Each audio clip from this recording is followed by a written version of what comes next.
I know when Esther first met Abraham, she said something along the lines, I, Esther, see and call to me those beings who see It's an affirmation that was given to her. I, Esther Hicks, see and draw to me those beings, meaning you, who will enhance our enlightenment. She knew that it would be those like you, because one person doesn't have enough questions, doesn't have enough life experience. Esther knew that she would be in the receiving mode, that you would come as step 1 and Abraham would stand as step 2 and Esther would stand in step 3, and together we would come to new awarenesses and new conclusions. And that's certainly the case. It's a worldwide understanding now. Everyone is understanding to some degree that they create their own reality. Esther loves watching car commercials because they seem to know what Abraham teaches. In other words, she keeps hearing the words over and over again in so much advertising and so much movies and so many things of that nature. You are getting it. You are getting it. But the only question is, are you having a good time? And if the answer is not that much, then we say, lighten up. Lighten up and have more fun, because there's nothing serious going on here. Yes, you are creating your own problems to overcome them, but stop it. So in that case, when we say we see and draw to me those beings, are they physical beings, or are we actually looking at the source in each? Some of both. Those beings who seek enlightenment through my process. Those beings who seek enlightenment through my process. It's the way it is. You get tuned in, and then if you're selling real estate, those who seek value through your process are there. If you're a creator of food, then those who seek value through your process are there. This is a world where you are all here to enhance the experience of one another. And you can't cross vibrational frequencies. So what you're getting is what you're offering 100% of the time. So if you don't like the crowd that's showing up in your experience, you want some clarifying of your own vibration to do, because they're just evidence of how you feel, you see. So we're not actually drawing to us physical beings, we're drawing their source, their energy, their transcendental, their everlasting. Depends on where you are vibrationally, of course, but when you get tuned into your inner being, now you have vibrational access to the inner beings of others. And so what you're wanting to do is help them to close the gap by holding them as your object of attention from the point of view that their inner being has.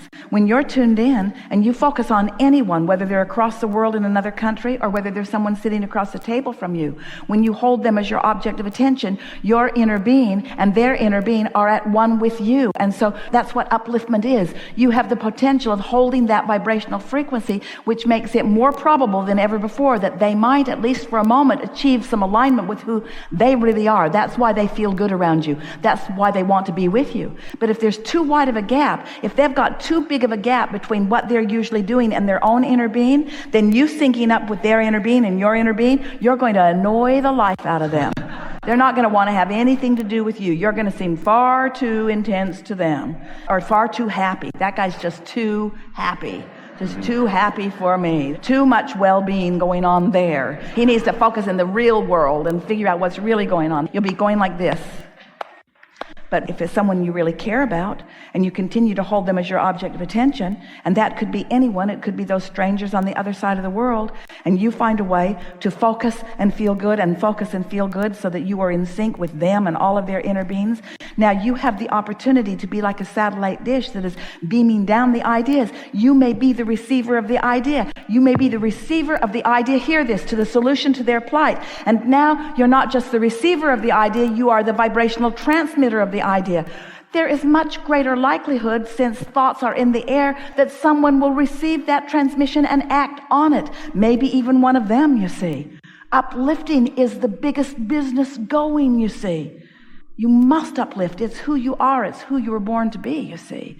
And we're not talking about action. We're talking about the vibrational version of it, and then you following any inspiration that comes to you. That's what life is, you see. Oh, you have enough in your vortex to keep you busy for 20 or 30 lifetimes. And when you start tapping into it and you start letting the inspiration flow, the dollars flow, the ideas flow, the relationships flow, life is so sweet. It's who you are. It's what you came for. It's the way it's supposed to be. So when we get connected to Source, Abraham, I know whenever Esther got connected to Source, you were able to work through her. So when we get connected to Source, each one of us, we will have our own. not when, since, because you all are to varying degrees for varying length of times. Every one of you is an extension of source energy, and every one of you has these moments of alignment. When you first wake up in the morning, that's your greatest opportunity, because the momentum is at its slowest, to focus in a way that you come into alignment with who you are. But don't make work of this. Don't make hard rituals of this. Just take away from this conversation these few ideas. You are pure positive energy. You are good beyond anyone's description to even define you. Life is supposed to be good for you, and you have source energy flowing to you and through you. Just try a little bit to hear it. Just try a little bit to hear it, which means get as happy as you can get from where you are. You're not going to jump from depression all the way into happiness. You're just not. Law of attraction won't let you. But if you reach for the best feeling thought that you can find, and then the best, and then the best, you will gradually sort of wean yourself from those habits of thought that aren't serving you, and you will discover more and more thoughts that are, until you will have a more consistent feeling of well-being, until you will wake up in the morning and you will lie in your bed and you will think, oh man, here I go again. Another magnificent opportunity to be here and have experiences here in this extremely focused, extremely important, extremely potential for happiness environment. This is the leading edge of thought, and creators want to be on the leading edge. You don't want to regurgitate the old stuff. Do you ever try to show your old technology to your kids? Oh, I'd like to show you what I used when I was a kid. They just want to laugh and run screaming into the woods. They don't want to learn what you were doing. They don't even want what is. They want the new technology now. Apple knows that. And you do too. You want the newest. You want the newest leading edge, because nothing else will do. You don't want to be where thoughts have been. You want to be where thoughts are going. You don't want to be what's old news. You want to be what's new news. And do you know that everything that is manifested, everything that is manifested is old news. If it's manifested, it's old news, because the new stuff's out here in the new vibration. And that's where you want to be. That's where you have to be as a creator, you see.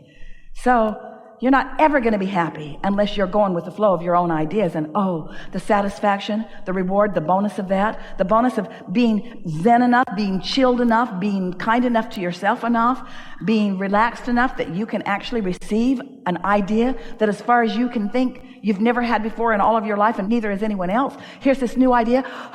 Life-giving. Esther was standing in a balcony of a new home that she has, overlooking and thinking, and got an idea, and she was panting with excitement. And someone else in the room said, "Are you okay?" Esther said, "I'm just really excited about something." She was panting with excitement. And then she went outside in that frame of mind, and the men who were putting some heat tape on the roof, it's a very big, tall roof, they were in a cherry picker way, way, way up high. And Esther said, "Can I ride in that?" And they said, "Really?" And Esther said, "Yeah, can I get in?" And they said, "Yes." Took them a little while because they had to sort of move it back. They're guiding it from in the basket, and they were 80 feet up. And so they maneuvered it, and it was kind of wrapped around a chimney, and they brought it back around and straightened it up and brought it down and straightened it up and brought it down and straightened it up and brought it down and laid it basket right down on the ground. And Esther just stepped in with them. And then up they went. Esther could see everything. She could see the top of her own roof. She could look down into her chimney. She could see across the way. She could see every neighbor. She could see out into the distance. She could see the lake and the sky. She could see things that she had not ever seen before. Well, it was no coincidence that her panting alignment with source energy would lead to the next logical step of getting a real life manifestation that matched that feeling. You see what we're getting at? Life can deliver to you anything that you have the ability to feel. If you can trust that your vortex is there and that we're feeling it, we know what you asked for, and we know every amendment that you made to it, and we know how sweet your life is supposed to be in real life, what you call manifestational form, because we've seen the vortex version of it. And when you start trusting that the vortex version is a reality, vibrational reality, we know you say, "How do I get it out of the vibrational vortex and into the bank, Abraham?" Well, this is how. You trust that it's there, you know that it's there, and you reach for the feeling of it, and you feel the inspiration of it, and you follow the impulse when it comes, which is the next thing that we really want to say to you, because you're right there so often. When an impulse comes, don't procrastinate it. When the impulse comes, it means it's ripe for this moment. When the impulse comes, act on it. Write the note, make the phone call, go there, do there. Whatever that impulse is, follow through with it with action, because that's your guidance system saying, coast is clear, go for it. Go for it. Go find the pleasure of this moment that is all queued up for you, by you, and with us. That's how we feel about your life experience.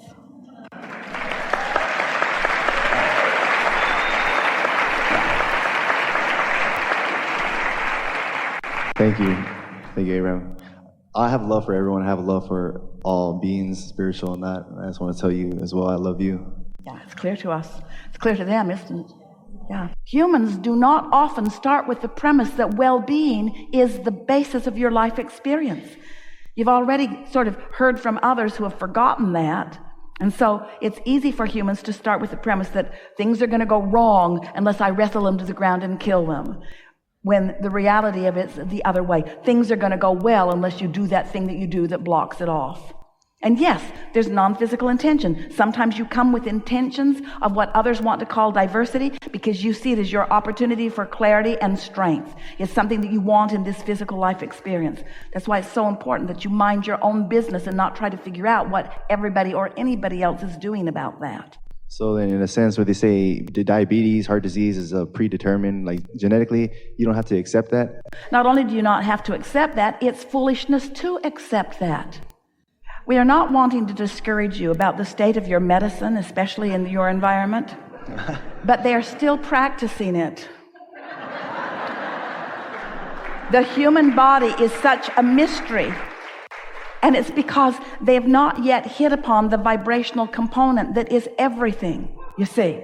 They're starting to dabble in it a little bit. They know that the optimistic patient often overcomes while the pessimistic one does not.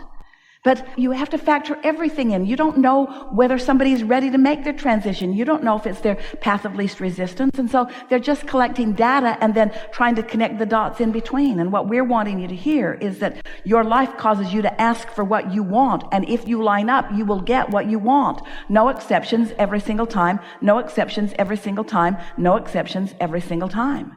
There is nothing that has been pre-decided for you or even by you that could trump what you are now deciding from where you now are.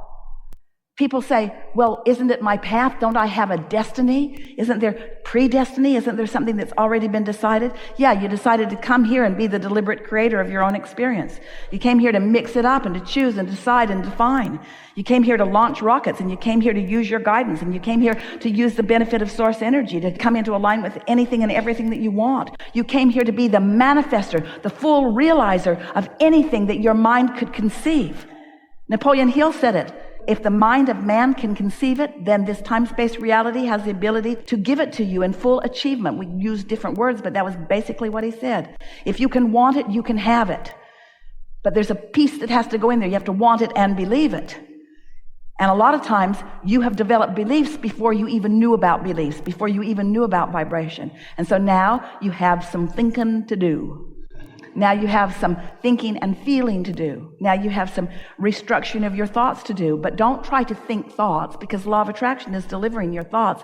Instead, care about how you feel. Let the way that you want to feel be what inspires the next thought that comes. I want to feel sure. I want to feel empowered. I want to know my value. I want to feel good. I want to feel happy. I want to feel flexible. I want to feel alignment. I want to feel good. I want to be of value, but I want to feel good. I want to tune into the energy that is really who I am. I want to be an extension of source energy. I want to do my human part of sifting through the data, and I want to launch those rockets of desire, and then I want to ride that rocket with my source to the full manifested fruition that we all revel in. I love being here out on this leading edge of thought where things manifest. I love being the creator. I am not an acceptor of what is. I'm a molder and modifier and improver and evolver of what is. I use my powerful mind and the powerful mind of source to go into places that have not been before. Why? For the thrill and the adventure and the satisfaction of that eternal motion forward. Oh, we're glad you're here. We're glad that you're here on the leading edge. We're glad you're mixing it up. We're glad that you're in this room. We're glad that you are making decisions to listen to your own guidance. We're glad that you're tuning to the frequency of who you are more. We know for sure what's going to happen in the next few days as your life is transformed because your set point has moved.